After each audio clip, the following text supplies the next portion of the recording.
everyone, my name is Nancy Ellen with the Crafty Yarn Barn. Welcome to another video. This is the first video in a series of videos that I'm creating for you to teach you how to crochet. In today's video, you're going to learn how to hold the crochet hook, how to hold the yarn, how to do a slip knot, and your foundation chain, your foundation stitch. I'm really excited about bringing this video series to you, so check the comment section down below. There's going to be a lot of links and a lot of resources made available to you. So how about we go get up into the craft room and get started.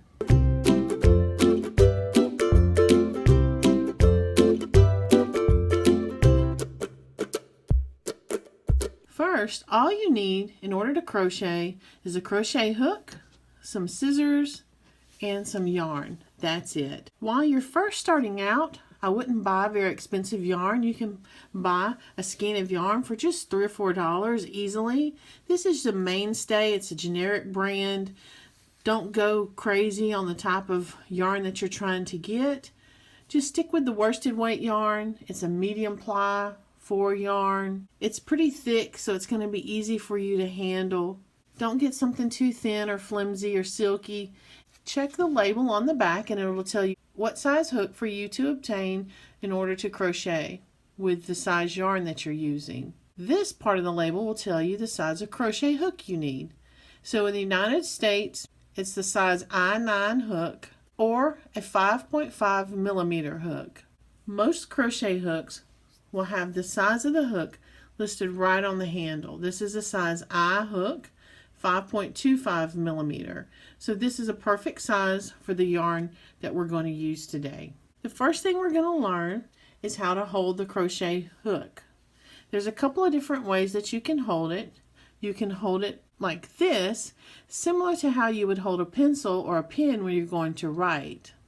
I prefer to hold it in my hand in this fashion, similar to how you hold a fork or a knife when you're cutting some steak or some meat, comparing it to that.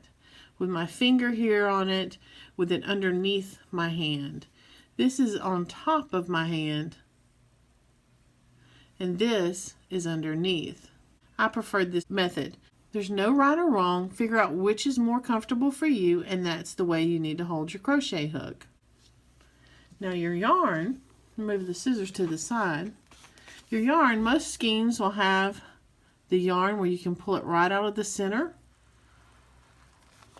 Just pull the yarn out.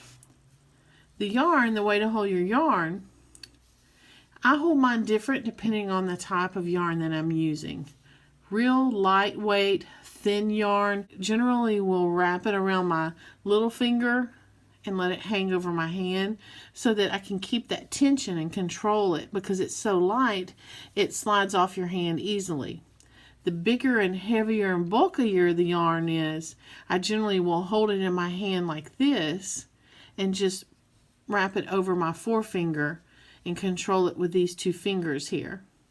And I can just hold it here in the palm of my hand and control the movement of the yarn, the tension, because you want that yarn as you're crocheting to be able to pull easily right across your hand as you're moving your crochet hook and working that yarn.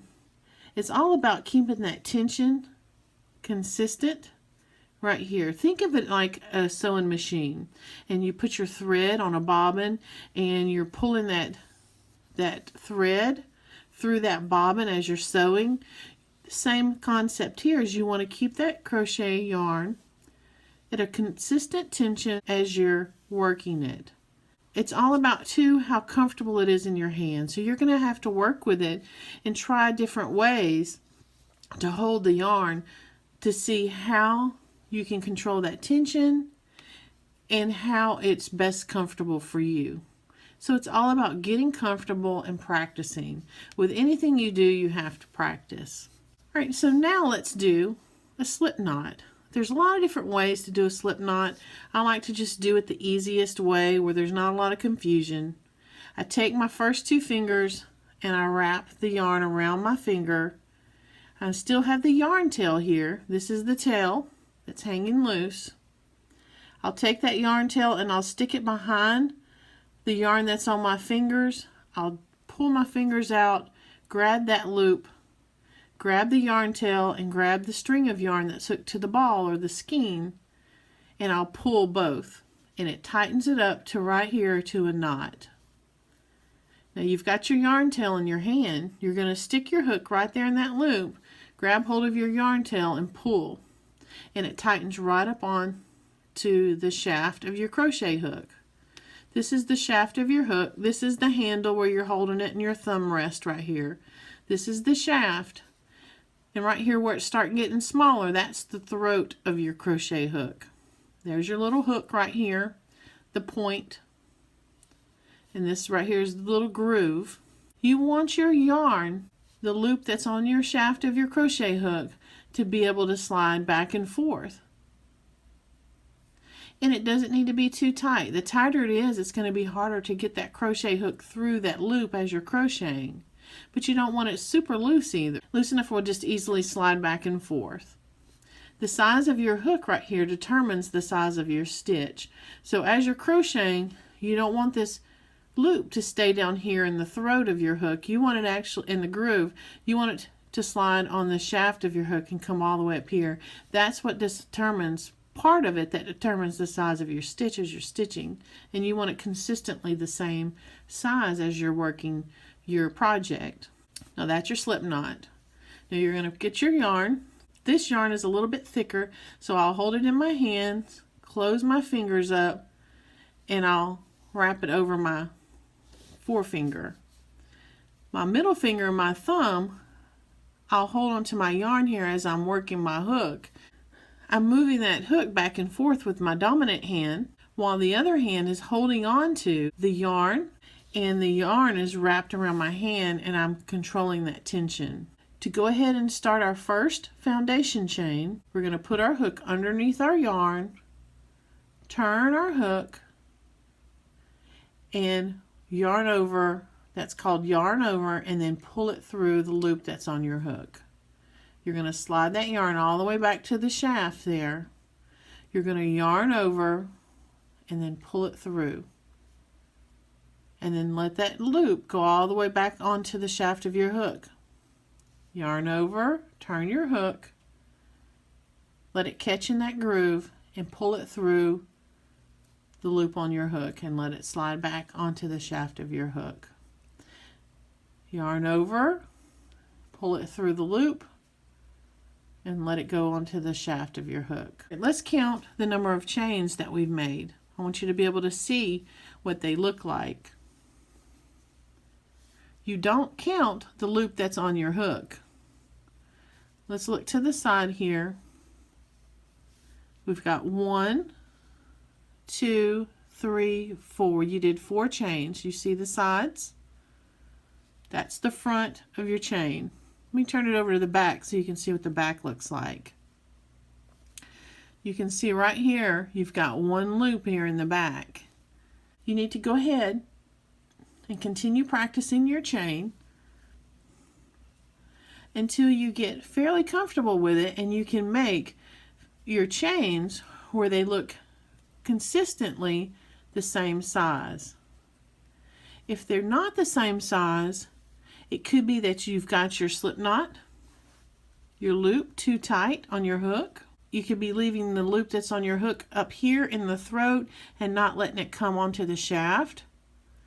Or your tension is too tight or too loose. So try to control that tension and practice your foundation chain. Now, let's examine it. See how consistent that foundation chain looks?